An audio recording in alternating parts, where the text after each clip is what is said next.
Lalu bagaimanakah jika soal itu menanyakan tan 720, sin 510, cos 480 atau sin 690? Nah, lihat di sini sudutnya melebihi dari 360. Lalu bagaimanakah caranya? Nah, jangan bingung ya. Semua masalah itu ada jawabannya. Oke. Perlu diingat, untuk satu putaran itu adalah 360 derajat. Jadi, jika suatu sudut lebih dari 360 derajat, nah seperti soal yang ditanyakan tadi, tan 720. 720 itu melebihi dari 360. Apa saja langkah yang bisa kita lakukan? Langkah yang pertama yaitu dengan cara sudut yang ditanyakan itu harus kita kurangkan dengan 360 derajat terlebih dahulu, berapapun sudutnya. Tapi kalau misalkan sudut itu tetap masih besar dari 360 derajat setelah kita kurangkan dengan 360 derajat, berarti kita kurangkan kembali dengan 360 derajat sampai sudut yang kita kurangkan itu nilainya kecil. Kemudian langkah kedua, mengubah ke bentuk nilai sudut istimewa. Nah, kalau setelah kita kurangkan, terkadang perubahan sudutnya langsung ke sudut istimewa, atau sebaliknya, bukan merupakan sudut-sudut istimewa. Kalau bukan merupakan sudut istimewa, pengerjaannya sama seperti yang dijelaskan sebelumnya. Langsung saja ke contoh soal. Contoh yang pertama itu adalah tan 720.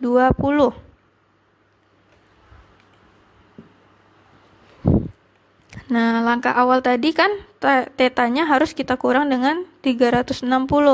Makanya di sini tan 720 itu sama dengan 720 kita kurangkan dengan 360 sehingga didapati tannya itu bernilai 360.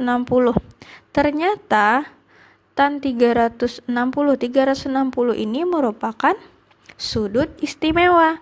Karena sudut istimewa, kita langsung melihat tabel sudut istimewa pada tan.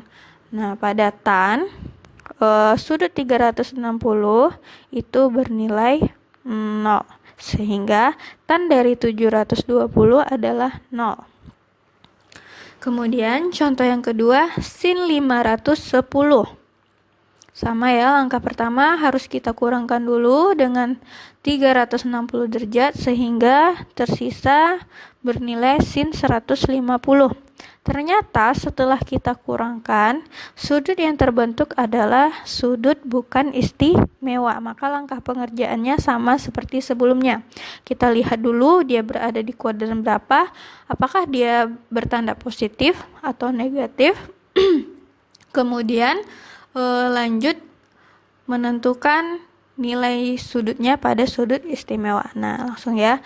Sin 150 itu merupakan kuadran kedua. Karena kuadran kedua, berarti kita akan menggunakan rumus 180 derajat dikurang theta. Sehingga sin 180 derajat dikurang 150 itu sama dengan sin 30 derajat. Nah, kenapa di sini tetap positif? Karena pada kuadran kedua nilai sin positif. Sehingga sin 30 ini adalah setengah. Oke, contoh berikutnya cos 480. Sama, kita kurangkan dulu dengan 360 derajat. Kemudian didapati cos 120. Sama ya, ini bukan sudut istimewa. Kita lihat, oh ternyata 120 ini berada di kuadran kedua. Sehingga rumus yang kita gunakan 180 derajat dikurang theta. Nah, lihat, di sini terjadi perubahan rumusnya menjadi min. Mengapa min? Cos pada kuadran kedua dia bernilai negatif. Karena pada kuadran kedua yang positif hanya berlaku untuk sin theta saja. Sehingga di sini berubah menjadi min cos 180 derajat dikurang 120 derajat. Sehingga didapati 180 dikurang 120 menjadi 60 derajat. Sehingga min cos 60 derajat. Cos 60 derajat berarti ini sudut istimewa. Tinggal kita lihat berapa nilai pada tabel sudut istimewa dan dikali negatif. Nah, sehingga didapatilah hasilnya yaitu min setengah, karena cos 60 adalah setengah dikali negatif menjadi min setengah.